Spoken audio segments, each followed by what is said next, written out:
So magandang araw mga kabaksing. Bukas na nga po mapapasabak ang ating dalawang Pinoy na pambato sa bansang Japan na sina Keiji Kataraha at Samuel Salva. Uunahin natin ang pambato ng Cebu na si Kevin J. Keiji Kataraha, kung saan kanyang subukang ipaghiganti si Raymart Evalio kay Kinbon Torres. Sa weigh-in na ginanap kanina ng dalawa mga kabaksing ay kapwa-pasok sa Super Flyweight Division na tumimbang ang ating pambatong si Kataraha ng 114.8 libras, samantalang si Kinbon Torres ay 115.5 libras. Si Kataraha mga kabaksing ay hawak ang napakalinis o undefeated na kartada na may 17 wins with 13 KOs. Samantalang ang Mexicanong si Kinbon Torres ay may 14 wins with 10 KOs at may 5 talo.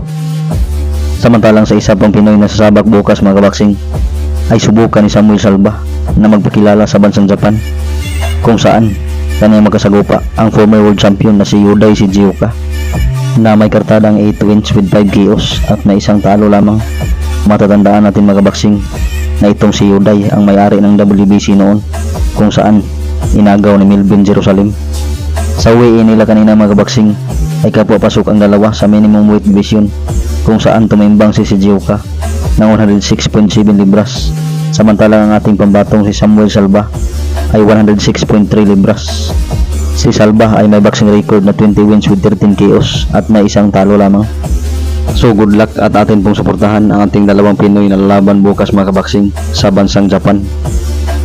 Samantalang bukas din magaganap mga kabaksing ang rematch sa pagitan ng Japanese former world champion na si Tomoki Kameda kontra sa Aprikano na tumalo sa kanya noon na si Lerato Dlamini.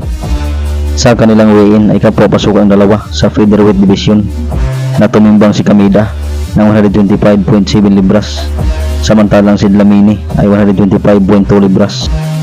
Si Kameda mga kabaksing ay hawak ang kartadang 41 wins with 23 KOs at may 4 na talo, samantalang itong si Dlamini ay may 20 wins with 11 KOs at may 2 talo. Samantalang sa ibang balita mga kabaksing ay ngayong darating na October 14 ay dadayo ang ating Pinoy undefeated na pambato full-anon boxer na si Jerwin Asilo sa bansang Japan upang sagupain ang pinaiyak ni Floyd Mayweather noon na si Tenshin Nasukawa. So isang napakalaking pagkakataon na ito ni Asilo mga kabaksing, lalo na pag kanyang maipanalo, dahil alam na po natin kung gaano kasikat itong kanyang makasagupa na si Nasukawa sa kanyang bansa.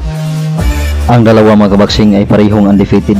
Si Asilo na ating pambato ay may 9 wins with 4 KOs, samantalang itong si Nasukawa ay may 4 wins with 2 KOs. Ang kanilang bakbakan ay para sa WBO Oriental and Asia Pacific Youth Bantamweight title